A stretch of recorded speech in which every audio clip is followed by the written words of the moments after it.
Thank you. And I'm going to mute everybody, and I'm just going to say that we are welcoming and so happy to have Ann Spaulding with us. Ann and I have known one another for, well, a long time, we'll just say. And luckily, we were able to spend some time together in Salt Lake at our big conference uh, last weekend, and she's just been to a conference that I'll let her talk to you about the updates in STIs. Anna's from I think it's something in the water in Atlanta, because the two hardest working and most dedicated people that I know in corrections are both in Atlanta, in Ann Spaulding, one of them at Emory, um, and in Michelle Staples Horn, who usually makes these meetings I expect to see. But there's something in the water. When I was down there, I was just so energetic to work. I That's a lie. At any rate, Ann is an infectious disease specialist. She's been a past president of the American, the ACCP. She's also won the highest honor that the ACCP has in the Armin Start Award, named after one of our founding people. And I'm not going to beat this into the ground. It's a lot of the information is right there in the brochure that you must have looked at if you're showing up here. And I'll let Ann add to um, her very extensive CV if she wishes to. Otherwise, let's just get going. I have no other announcements besides just that this is being recorded, and it's the property of the American College of Correctional Physicians. And for you and your friends, it's available online on our YouTube channel, accessible through our website. And I'll put some contact information in the chat room. We will accept questions at the end, but I encourage everybody to put your questions, comments, or whatever into the chat, and I will moderate that, and we'll save up that information for later on, or if it's really important, I'll interrupt. Go ahead. Okay, Dr. Perini, thank you very much for that introduction. So again, I'm Dr. Ann Spaulding, and I am currently full-time in academics at Emory University School of Public Health. And we have a Center for the Health of Incarcerated Persons. All of my projects deal with incarceration and institutionalization of some sort. And this is just basically building on the in the field experience that I had as the former medical director of the Rhode Island Department of Corrections, and also the associate medical director of the Georgia prison system, and also work that I have done as an infectious disease consultant off and on in one of our local jails here in Atlanta. So this is not just an academic perspective. I've actually been in the field and inside correctional facilities, seeing patients just like everyone else here on this call. So what I'm going to be doing today is going to be giving an update on recommendations for screening and treating people for sexually transmitted infections, and how new findings from this conference I've been going to will have relevance to people who are working with incarcerated people, especially people in jails and in juvenile facilities. So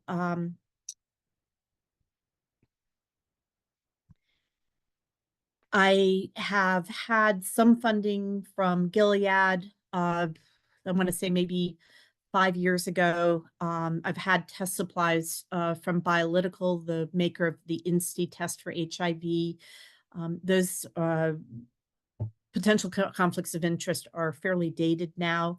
And I am currently the chair of the Correctional Health Committee of the Medical Association of Georgia, which is some independent consulting that I do. I also want to just disclose that a lot of my current knowledge of what's relevant within jails and prisons comes from a systematic review that I did not solo. I did it with 9 other authors.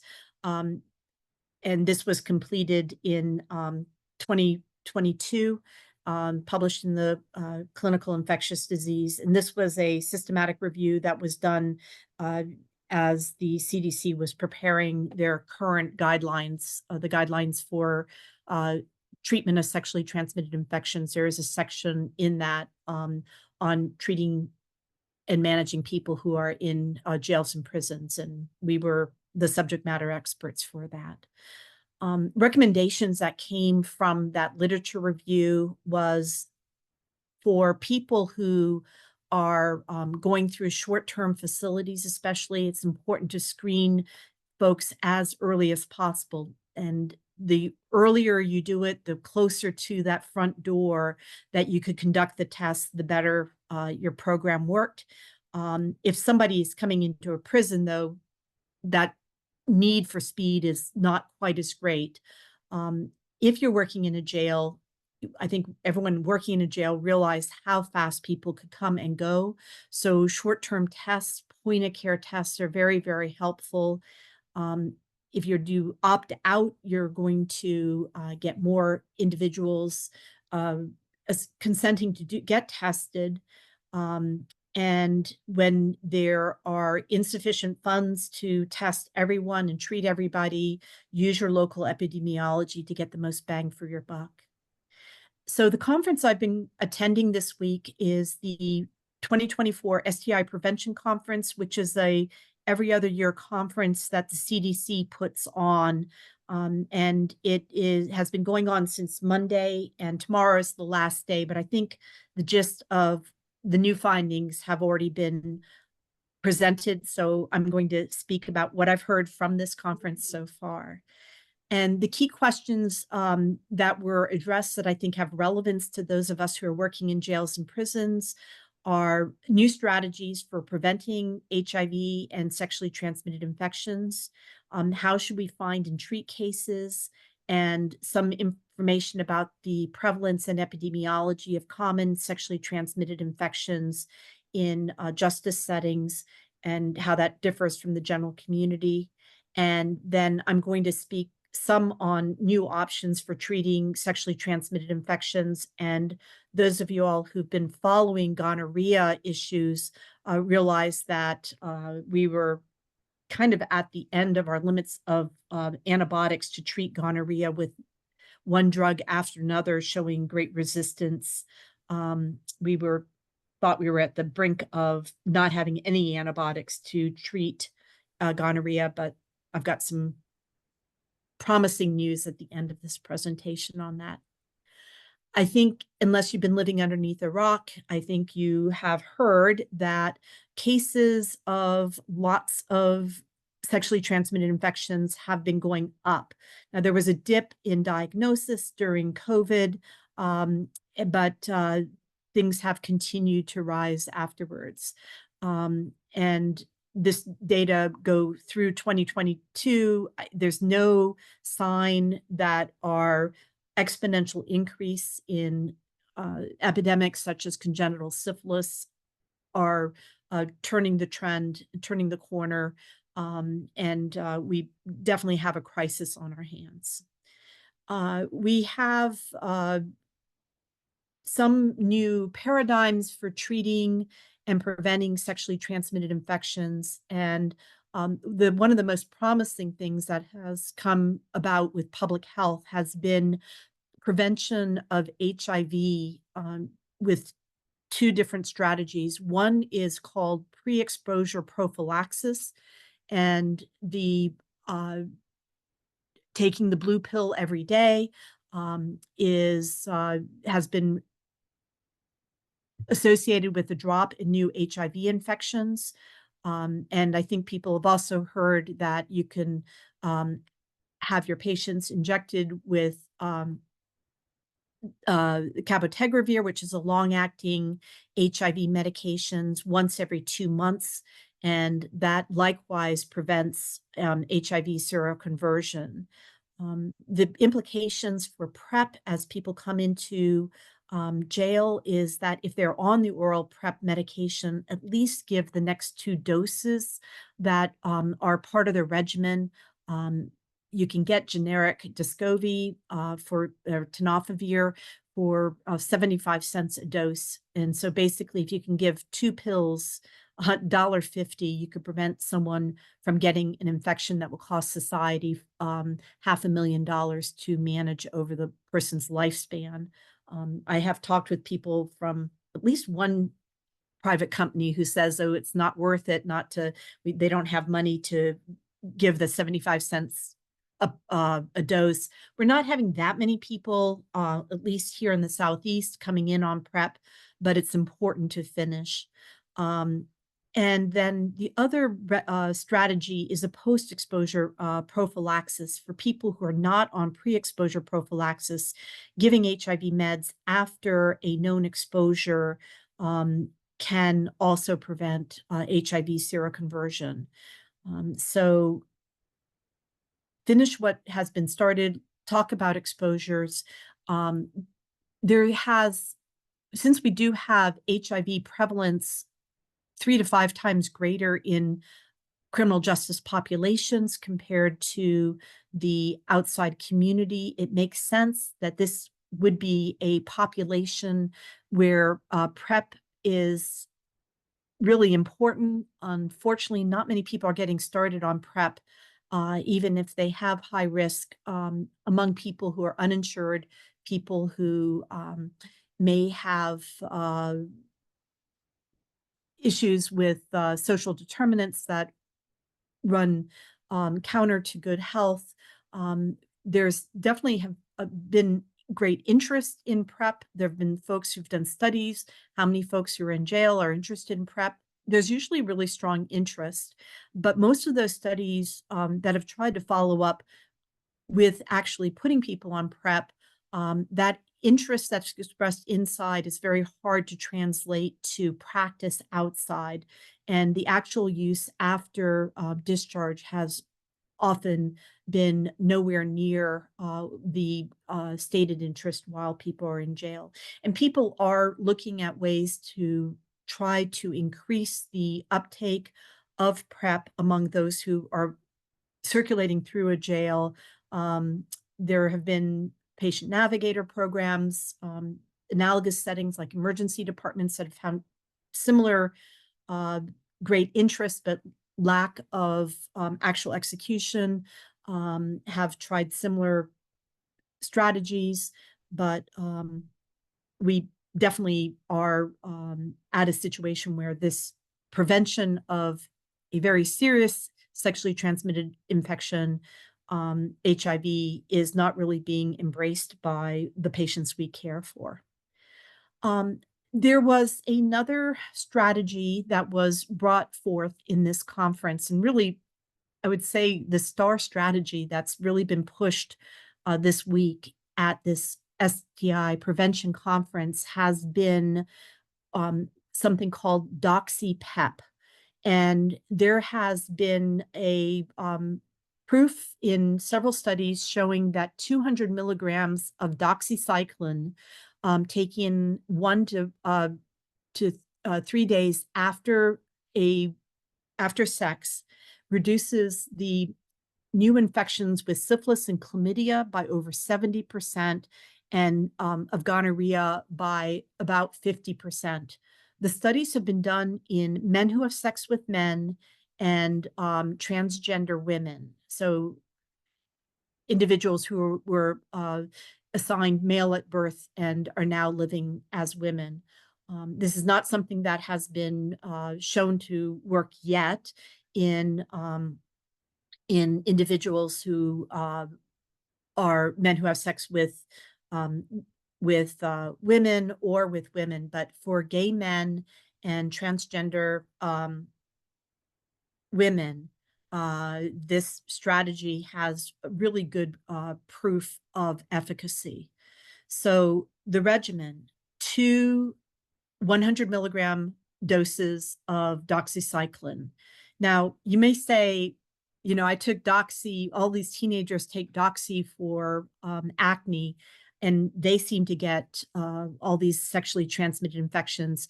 The dose is actually a really large dose of doxycycline. When you're treating chlamydia, it's 100 milligrams. When you're doing prophylaxis against acne, it's 30 milligrams. This is 200 milligrams that you take one day after exposure. And the this seems to be very, very promising. And again, the candidate is men who have sex with men, transgender women, is who have had a sexually transmitted infection in the past year. And it can be administered after either oral, vaginal, or anal sex. And if you are writing a prescription for this, people take it. It's basically patient directed. They are the ones who will be deciding when to take it. And it should be implemented in the context of a comprehensive sexual healthy sex approach. So it's important that these individuals are continuing to be screened for sexually transmitted infections and HIV.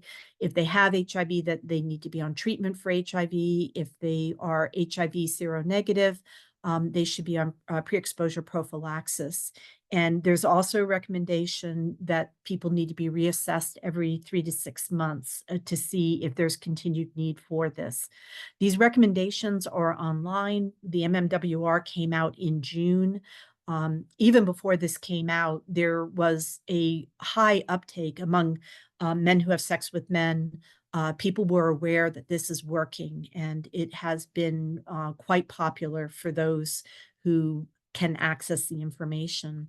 I think even just telling people that this strategy is out there, if you're seeing patients in jail with sexually transmitted infections and your jail doesn't have a program to get people on doxy PEP, just letting people know that they could get a prescription for doxycycline, which obviously is available generically, and take it after every sex act, no more than 200 milligrams a day. I mean, if you have sex twice, you're not supposed to take 400 milligrams, just up to 200 milligrams every 24 hours.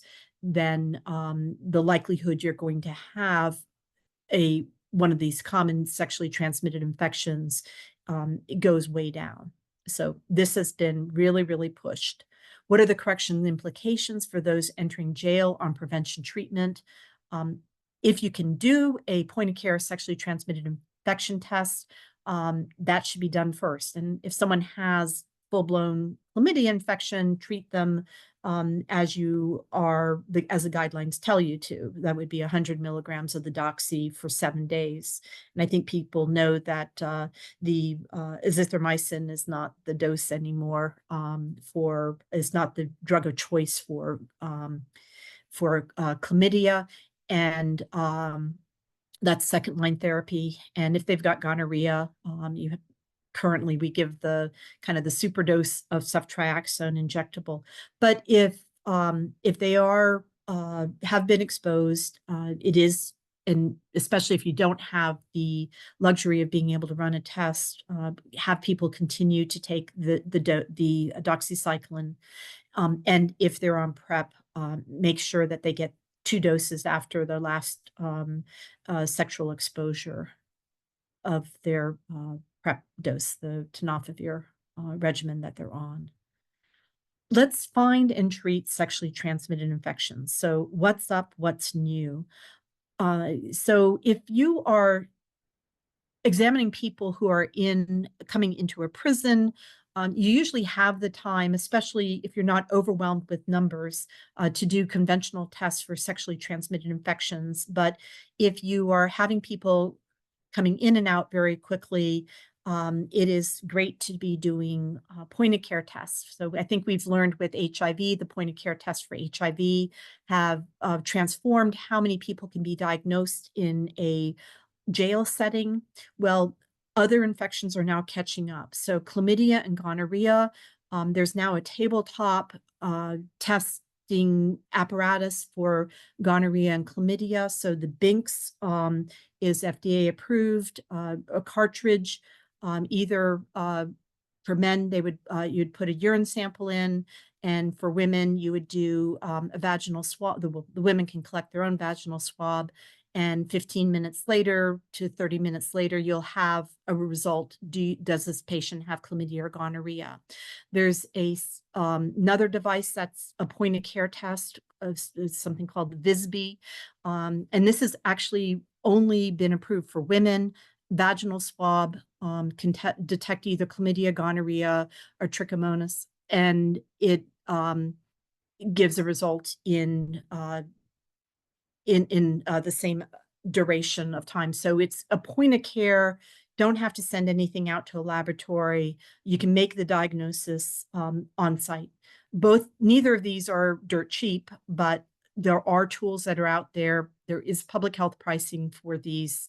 And this does promise to transform how we could be screening people in a fast-moving correctional environment.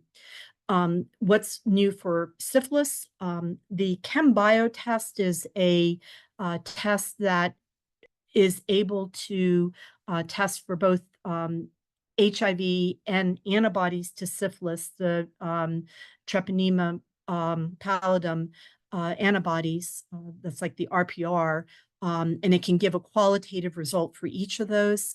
And that has been around for a while. The FDA has just approved another syphilis, a point of care test for syphilis called the No. This is really being marketed for, will be marketed for women who are coming to prenatal clinics just to know if they may have syphilis and give them an answer before they leave. However, I know that our local jail tries to get people tested for syphilis because in our area, in order to enter drug rehab, most of the drug rehab facilities want to know if somebody has syphilis for whatever reason before they enter. So this would be a point of care test that could rule people out. Be a lot of people with previously treated syphilis that are going to turn out to be positive, and further testing would need to differentiate if these two point of care syphilis tests represent a new infection or a old infection. But still, there are some point of care tests that will be useful. That's what's new in the STI diagnosis. What is the current distribution and prevalence of common STIs in justice settings? So as we know, although we have twice as many people in a prison compared to a jail on any given day, this is data, the numbers are from pre-COVID, actually quite few, but the pattern is still the same. We have more people in prisons than jails on a given day. But if you look at how many people flow through who come in and go out, 95% of people who are leaving correctional facilities are leaving through jails. That's where the traffic is. So rapid turnover, rapid churn, and large numbers. And so again, much closer to what's going on in the community. It reflects what's on the street. And this is important as we're thinking about the epidemiology of sexually transmitted infections in correctional settings. This is the duration of stay for people who are entering jail. I'm looking at my local jail, Fulton County Jail. The median length of stay, that's the time when 50% of people coming in tonight will be gone, is usually less than a week. So we don't have a lot of time to do our testing, get the result, and treat. So we're going to have a lot of people. We don't have a lot of time. Rapid tests are a match made in heaven, but we do have a lot of gonorrhea and chlamydia. I can't tell you in the audience exactly how many people are infected in your facility. You really need to look at local epidemiology, but there is enough There may be 5 times more than in the community. There may be 10 times more than the community. But because there is a lot, the CDC recommends that the age cutoff for testing for gonorrhea and chlamydia in carceral populations is higher than the age cutoff out in the community. So girls and women up to 35 years, rather than just stopping in the 20s, for testing routinely, screening, it makes sense for girls and women up to 35, and for boys and men up to 30. So there will be a lot. And there have been good studies showing that if you are aggressive in treating in the carceral setting, you're going to make a difference in the community as a whole. There's some studies in San Francisco showing that chlamydia treatment decreases the prevalence not only of the predominantly males that are going through a correctional facility, but also made a difference among the female sexual partners in the community. So yes, there's a lot of gonorrhea, a lot of chlamydia, and a lot of syphilis. And syphilis is a infection that has really hit jails and prisons. And we've got a lot of syphilis in our facilities. And then the recommendations that our literature review showed for jails and prisons was that there is a lot of trichomonas in the women who are coming through. So any place where you can do routine testing for gonorrhea and chlamydia, the recommendations from the CDC is look for 3 infections, not 2: gonorrhea, chlamydia, and trich. So what's new? I've got some headline news from some of the posters that have been shown at this conference. Looking at data from California, there was a lovely poster that talked about sexually transmitted infections in correctional populations that the California Department of Health assembled. The data basically, how do they explain this? We have systemic racism in our country. There's mass incarceration of Black and Brown people, disproportionate minority confinement. At the same time, we have disproportionate prevalence of sexually transmitted infections in the same communities. And these two infections, these two phenomenon are synergistic. So the epidemic of incarceration and the epidemic of STIs hit the same population. And due to structural racism that we have, structural racism both in the criminal justice system and in our health system, and these things come together, meaning that we are a prime location where a public health department needs to be focusing its efforts. So what did the California data show? That most of their STIs, of course, are not found in the criminal justice setting. 4% of all STIs are found in specimens coming from correctional facilities, but the distribution of what infections are seen in jails and prisons is very different than what is out there in the community. So of the specimens that California's public health authorities have found, have examined, 2/3 are from jails, which is, from the numbers I've shown you earlier, is to be expected. Lots of volume, and lot of people who are just recently out in the community.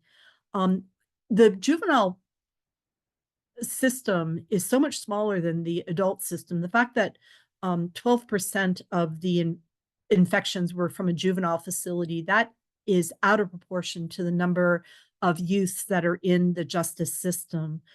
So there's overrepresentation in juvenile facilities of especially chlamydia and gonorrhea, but also some syphilis. And that is, again, juveniles are a age group where there are a lot of STIs. And then if you look at the social determinants of health that are experienced by youth that are incarcerated, it's not surprising that we would have a lot of infections in juvenile facilities. By the time people in California get to prisons, if they have had good STI screening in the jail prior to prison, there's not going to be that many new infections that will be picked up with entry to the California Department of Corrections and Rehabilitation. Looking at the distribution of infections, so the orange bars here are the non-incarcerated persons, and the blue bars are the incarcerated persons. Outside in the community, chlamydia is the most common sexually transmitted infection, followed by gonorrhea, followed by syphilis. But you can look at the blue bars, and we've got outproportional prevalence of syphilis in our mix of infections. And early syphilis and late syphilis or syphilis of unknown duration, 23% of all the STIs that were reported to the California Department of Health. And that is seen in all of the race and ethnicities that we have a lot of late infections that have been picked up. Now, some of this may just be that there hasn't been a concerted effort to try to figure out exactly what the duration of an infection. I have been in correctional facilities where people get diagnosed with syphilis and they say, well, this must be late syphilis, and they give a regimen for unknown duration or latent syphilis without doing a physical exam. And this may be misclassification. Some of this may be new syphilis, but we have a lot of longstanding syphilis in correctional facilities, and this is what California found. Looking at a poster from Los Angeles County, this is a county that had a lot of early syphilis in countywide, a seven-fold increase over a decade. And they found that nearly half of all the congenital syphilis cases were mothers with a history of arrest or incarceration. So they said, maybe we should go to the jail. They did rapid syphilis testing for incarcerated women of reproductive age, and 13% of all of the syphilis tests came back showing that there were antibodies, and they did some confirmatory tests and then were able to treat. Of that, they found 8 new infections and 67 cases that were either late latent or of unknown duration. Looking at figure 2 here, they were able to treat 2/3 of those who were late latent and all of the early cases of primary or secondary syphilis. Some of the tests were not confirmed until the women got out. They also were able to treat those women too. So basically, this is like fishing in a stocked pond. Look for syphilis, you're going to find it. And this may give us some hope of being able to get that exponential increase in the number of congenital syphilis cases to start flattening from this crisis that we're having right now. So you would think we would have people would understand the necessity of going to jails. This poster is from Florida, but was a part of a demonstration project that was done by the National Association of County and City Health Officials.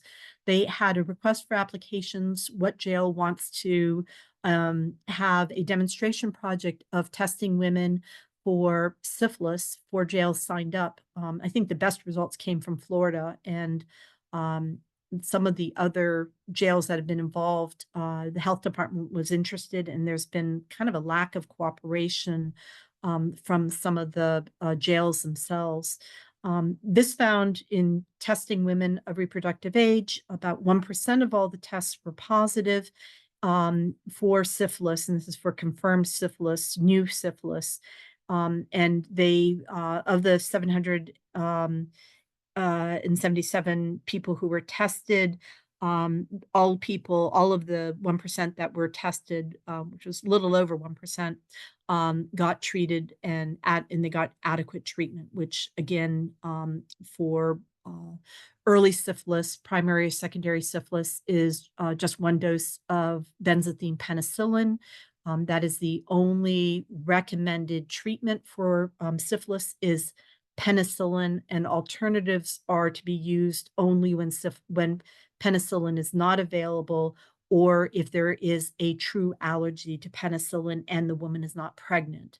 And I think as people remember, if the woman is pregnant, the penicillin is so important to give that you would want to desensitize the woman for her penicillin allergy and still use penicillin.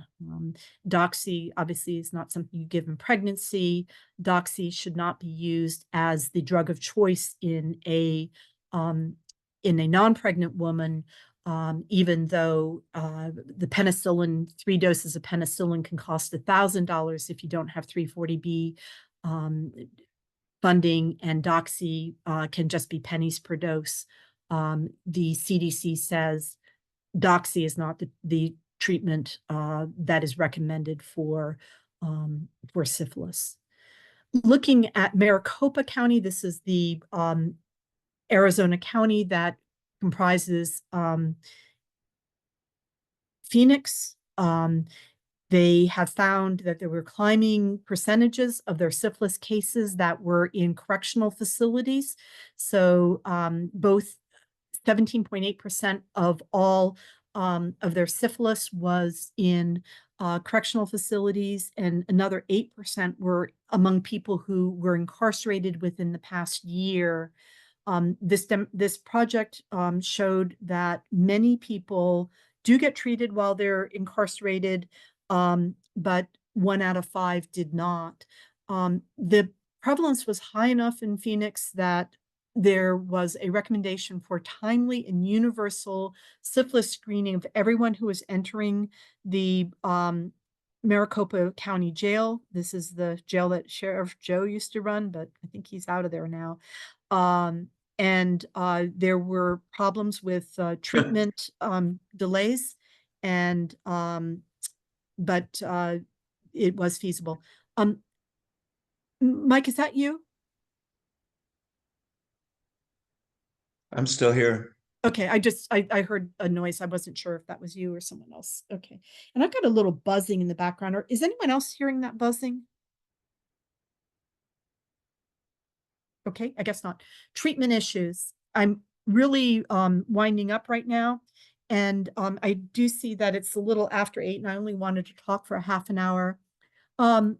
This is something that is not just correction specific. Everywhere we are kind of on our last leg of antibiotics that are available for gonorrhea. The only drug that is out there that's approved that has pretty much universal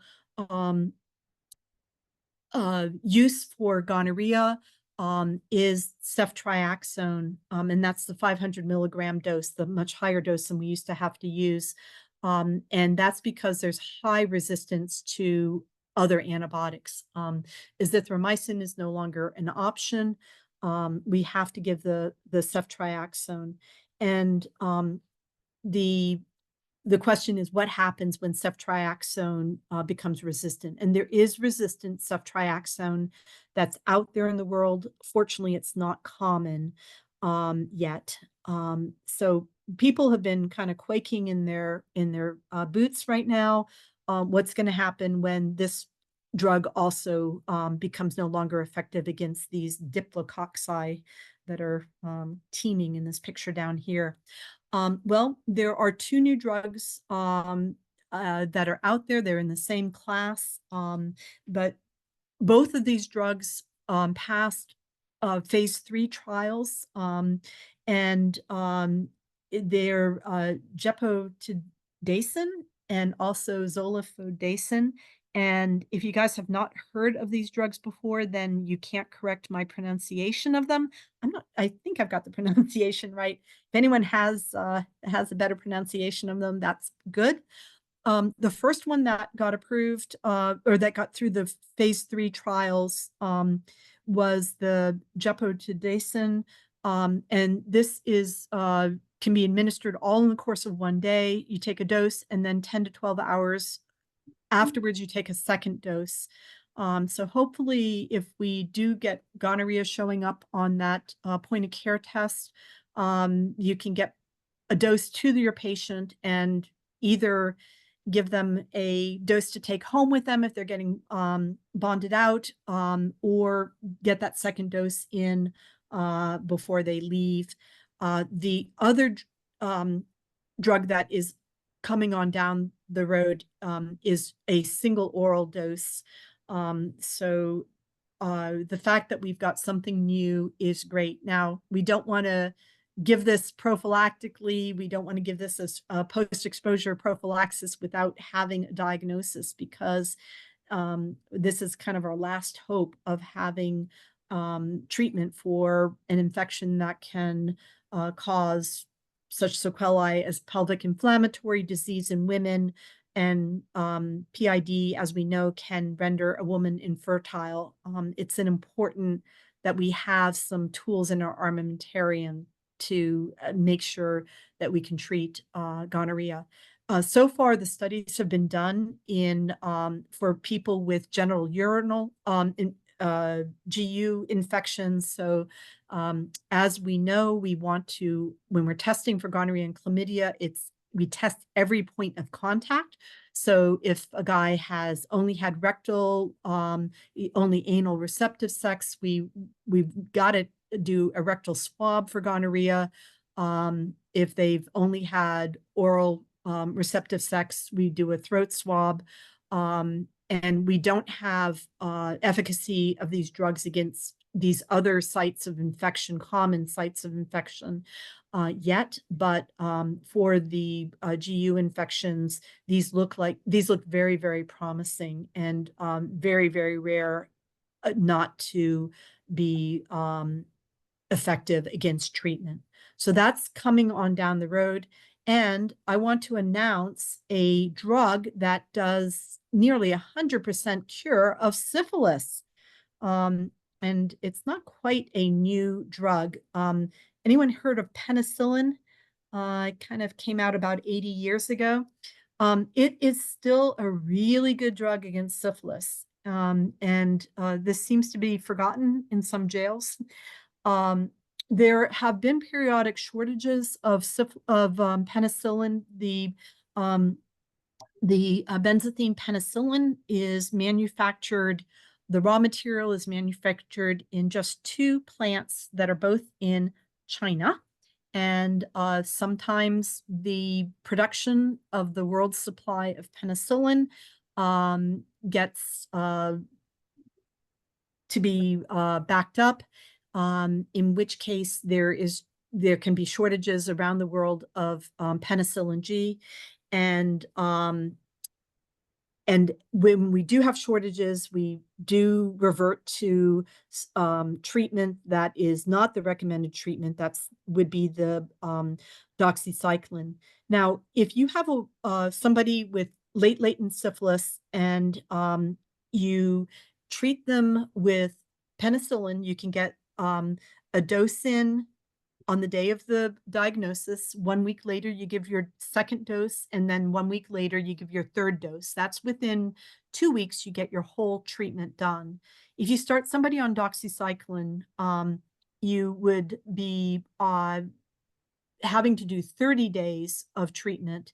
And most people who are entering jail tonight are going to be out of jail in 30 days. So just using the doxycycline when you could use penicillin is not a recommended approach according to the CDC.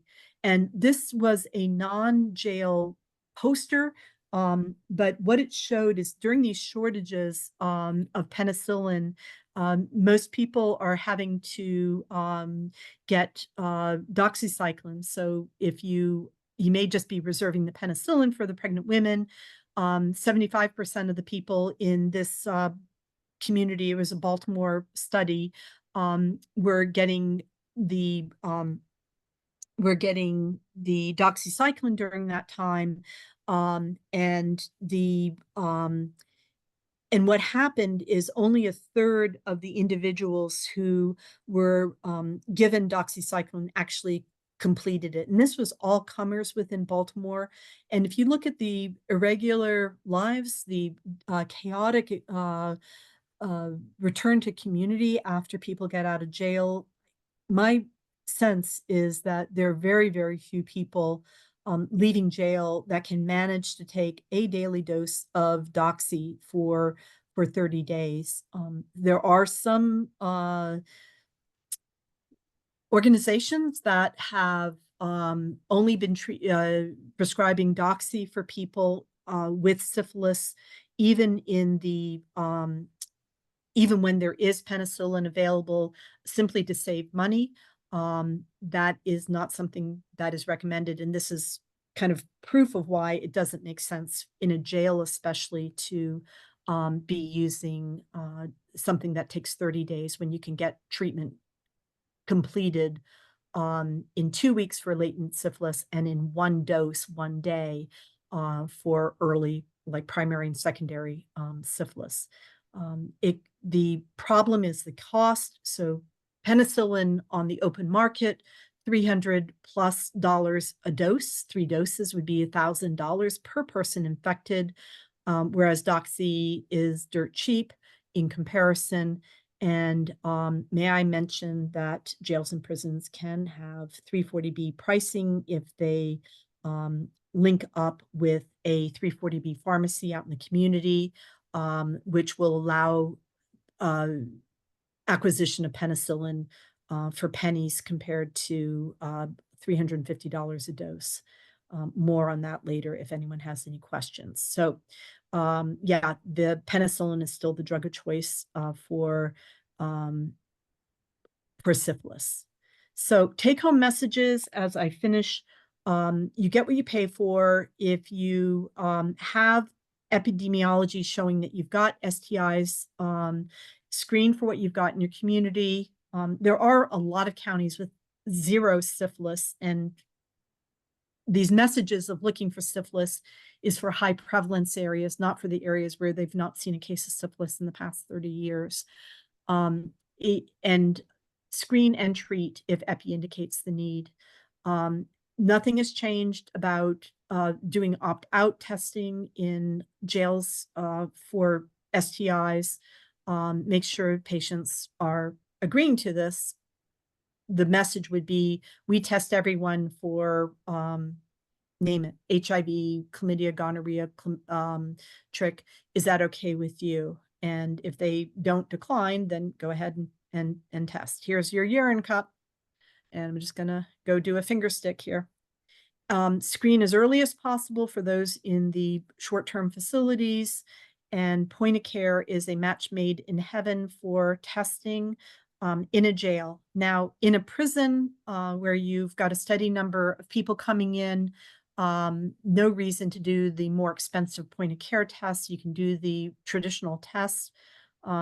Sometimes if there's a rapid escalation of cases, you may need to do point of care testing in a prison just to manage numbers, but that would be like in an outbreak setting.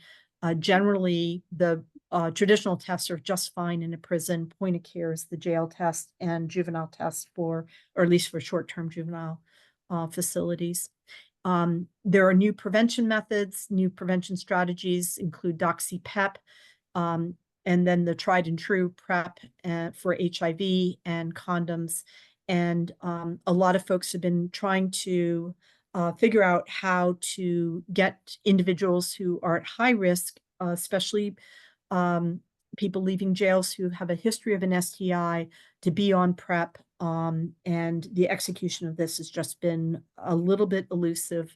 And we now have another tool, the doxy-PEP. I assume it's not going to be necessarily easy to get individuals into doxy-PEP programs when they leave, but that is kind of the next challenge that we have. And with that, I am ready for any questions. Thanks so much for your attention during this. How are we doing with the chat? I didn't find any questions in the chat. I have a couple of questions of my own, but I'm Okay. wanting other people to join in first. Um, but I had some questions that came up. Any questions from the group?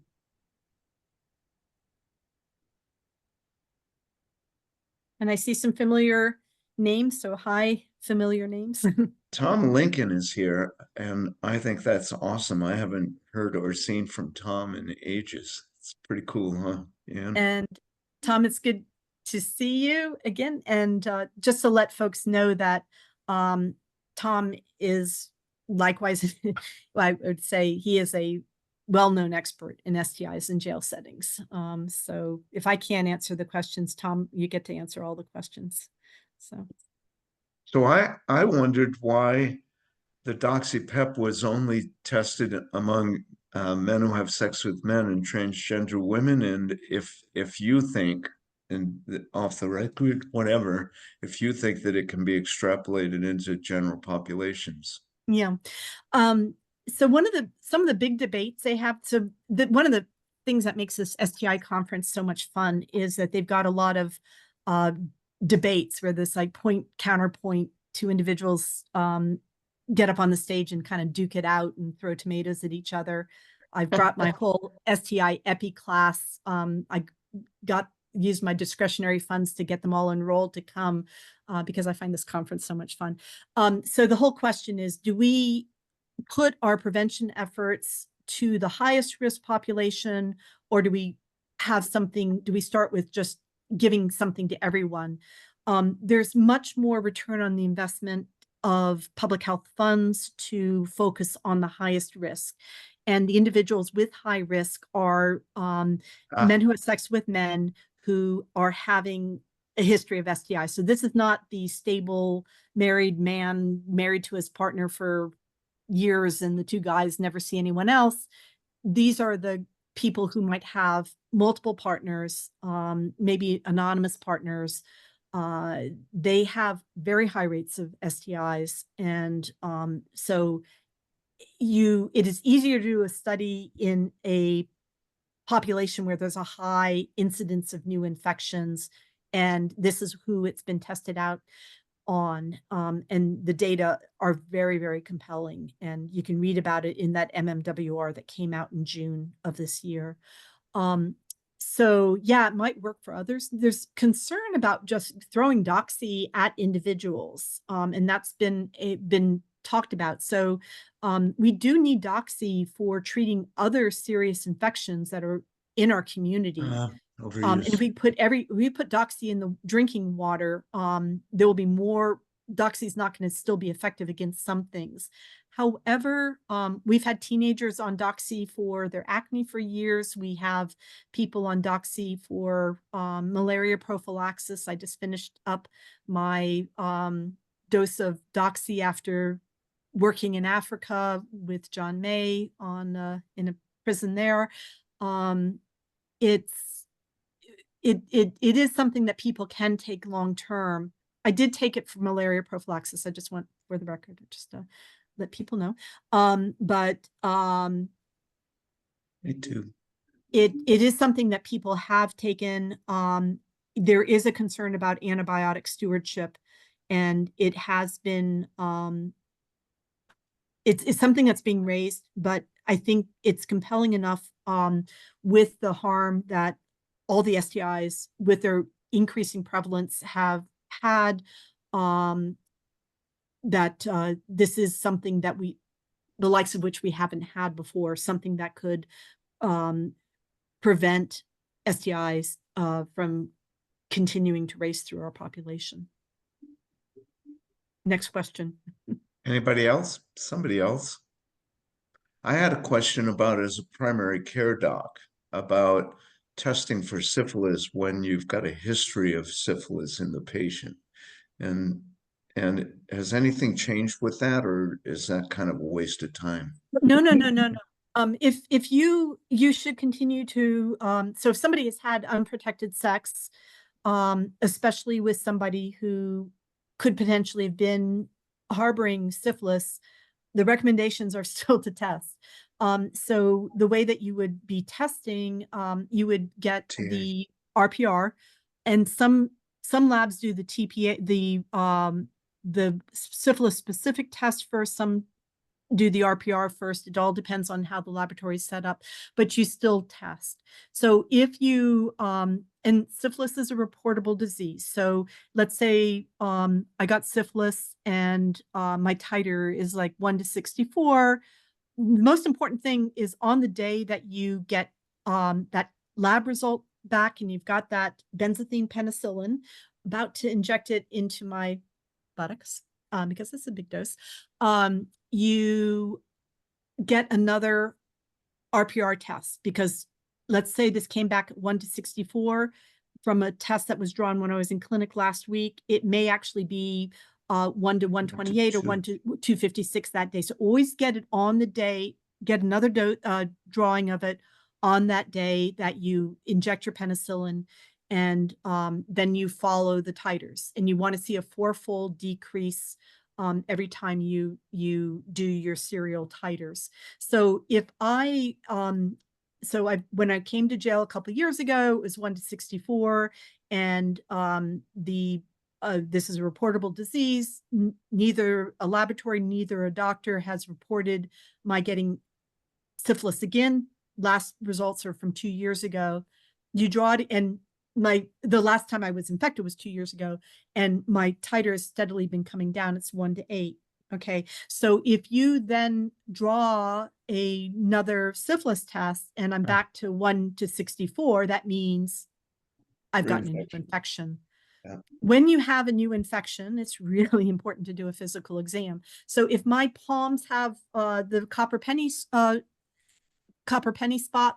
that is secondary syphilis, and you only need to use 1 dose of penicillin to treat that. You don't have to use up 3 doses of a drug that's often in short supply. If I've got a canker in my genital area, that's primary syphilis, you do not need to use 3 doses. So the physical exam, which is sometimes not done in jails because we're so busy, sometimes tells you that you only need to give 1 dose rather than 3 doses, and 1 dose of penicillin. It's cheaper than 3 doses, and it's all done in a day before that person hits the road. So it's important, if I have a history of syphilis, to test again. Now, one of the things that could be confusing is with these new point of care tests for syphilis, all it's going to tell you is antibody, Right. yes or no. That's what I mean. And so that's not that useful. I wouldn't use that in a prison setting, where in a jurisdiction where there's a lot of syphilis. So down here in the Southeast, we've got a lot of syphilis. Might make sense in the middle of Wyoming, in a county that's never seen any syphilis, but many people, let's say at least 1 out of 10 people, are going to have antibodies to syphilis, mostly burnt out, old treated syphilis. But I can see a reason in our jail here in Atlanta, with all of the drug rehab facilities requiring a syphilis test, either positive or negative, but just done before you enter. You could get that done before the person leaves intake if you had that rapid test. So there could be a role for it, depending on your circumstances.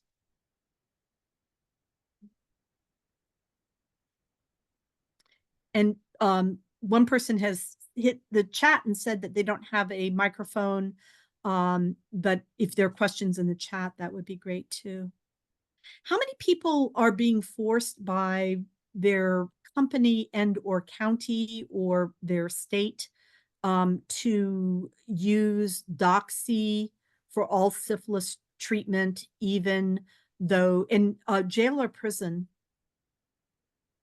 Prison. Go ahead. Prison. Yeah. Speak And I up. think it's not recommended in prison, but I feel like that's less egregious than in a jail. Only for women. They're only giving it to women at this point. The penicillin sorry, only for women. Yes. Sorry. Yeah. And that may be, and if you've got a prison, if you have enough time in a prison, it's very rare that somebody leaves within 30 days. And that makes sense. If you've got the 340B, Now some of the things is that we've had so many shortages that it may be easier if you just wanted to have a protocol that you know will be kind of evergreen, that you would always be able to use. Yet we always have doxy. The penicillin, it seems like lately it's kind of come and gone. Like we have it and then we have a shortage and then we have it again. If you can get, when we have it, it's definitely it's the better treatment. And syphilis has been treated with other drugs and then gotten resistant to other drugs over time. Erythromycin at one point could be used for syphilis. Doxycycline has it has efficacy even if you don't give the whole 30 days. It just is a mess to try to follow titers if you haven't given the whole regimen. But what happens if the titer starts going up again because it was inadequately treated syphilis? Is that a new infection or was it never quite treated in the first place? It can be a mess in a jail setting where you can't guarantee. But in a prison, I can understand. But if there's something in a contract that a jail is supposed to follow the CDC recommendations, if that's what the contract is written, the recommendation is not doxy in the absence of a shortage or an allergy. So we're using minocycline because doxy is actually a non-formulary. Okay. Yeah. No. Oh my goodness. I dropped Makes you fall over, huh? Just thinking about that. Yeah, it is possible to use other regimens. And again, I am not going to lose sleep tonight over a prison setting. I've encountered administrators who say, we'll just use doxy, it's cheaper. And then when the women go out in the community, they can just get it from their own personal physician at their local pharmacy, not realizing that that woman is going to a locked drug facility where she can't go out and get it. Plus, she's never had her primary care physician in a non-expansion state, etc. I mean, it's guaranteeing that somebody is going to get the doxy outside in the chaos of life after release from jail, I think is just making assumptions that are hard to justify. But if I don't get sleep tonight, it's because I had a lot of cups of coffee this morning. So not because of worrying about the minocycline.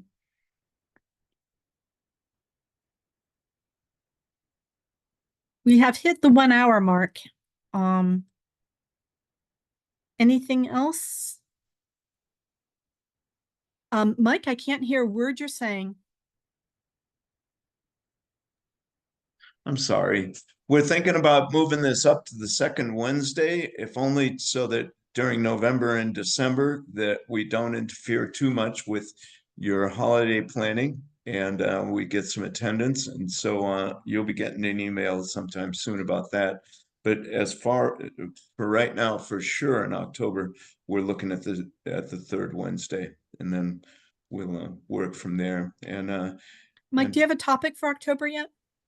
we do have a topic for October. Let me think about it. Kate Wilkes has left the room, and Kate Wilkes is from Idaho, and she's a dietitian by initial trade and a physician in Idaho, and she's going to talk about the management obesity in correctional settings. And I think she's a very brave person to try and take that on. But she says that it's her passion. So pass the word and tell your colleagues about next month. Thank you so much, Anne, for reminding me. And then we have somebody from Harvard for November who's talking about some studies that they're doing on cancer treatment in correctional settings. And so I'm really excited about that one. So can I get Ozempic if I go to the Idaho Department of Corrections? I have no idea, but we'll find out next month if you want to attend. We're going to talk a little bit about various ways of getting from point A to point B, perhaps without Ozempic, but we'll see. And this was one of the topics that was addressed in the rapid fire topics at the ACCP meeting in Utah. Kind of scary how expensive some drugs are getting. Yeah. Yep. That it's not just GLP-1 drugs. I'll just throw out for this for the people at this meeting that we're meeting in Providence, Rhode Island next year. And I am ACCP.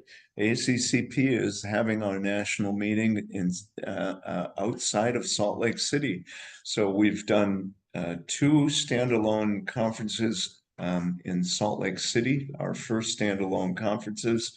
And the plan is to move the venue from one coast to the other, alternating years going forward, and we're looking at Providence for 2025, which is where I grew up as a child. I was wanting you to do your full disclosure. So Yeah. my husband's from Rhode Island, and of course, everyone in Rhode Island is connected to each other. So Mike's I uncle, don't know what you're talking about. Mike's uncle was my husband's dentist growing up, because everybody is connected Yep. in Rhode Island somehow. It's small town for a big state. For a small state, it's small town. Well, anyway, I sure appreciate you. Thanks everybody for showing up, and thanks to Anne for going out of her way in her busy schedule to give us a talk. And it will be on, for those of you who want to pass the word along, it will be on the YouTube channel, accessible through the ACCPmed.org website. So appreciate it. Appreciate the Take care, opportunity. all. Okay, bye-bye.